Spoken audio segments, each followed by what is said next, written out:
Ito guys, may unbox tayo unboxing. Ito yung nabili namin kasi grabe yung sobrang init dito sa Japan. Kaya ito yung sagot. Ito, i-unbox natin siya yung foldable strong airflow handy pan. Napakaganda siya.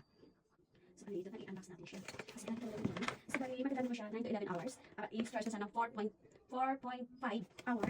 Kaya napaka-ano siya. Napaka-madali siyang gawin. Ayan. Nabili ko siya sa dong-dong-dong-dongi. Ito. Ayan, may ano ito. Yung instruction. At ito pa guys, may kasama ko siyang strap. Ayan, strap. At ito pwede mo siya ma-charge through USB. Ito yung USB niya. Kaya i-charge natin siya. Tingnan natin siya kung gaano siya kalakas. Ganun lang. So, ito na guys, tingnan natin siya. Ganito na siya kaliit. Parang turbo siya. So, bali ito yung sa gitna yung on niya. I-on lang natin. Ayan. I-ano lang natin hanggang sa mag-green. Ayan. May patin siya. Ayan, 1. Ayan yung timer. Next 1, 2, 5. Ayan yung 5. At 2. 2. Tapos 3. Ayan. Mahangin sa labas. Ayan. Tapos 4. Yung 4 napaka-ganda. Tapos 5. Yung maximum is 5. Yung 5 talaga kasi. Talaga napakahangin sa labas. Ayan siya. Kaya napakaganda. Kasi kahit saan mo siya, pwede mo siya magamit. At good for 9 to 11 hours siya magagamit mo. Kaya kasi guys, kasi ito, kahit naglalakad ka, ayan, talagang napaka-cool. Naka-ano lang siya, nakatutok pa siya sa'yo. Kahit na may stock ka. At least, kahit na sobrang init na. At least hindi ka na mahirapan kasi talagang nakatutok siya sa'yo. Kasi nakupuan mo siya. Kaya napakaganda. Ayan. Talagang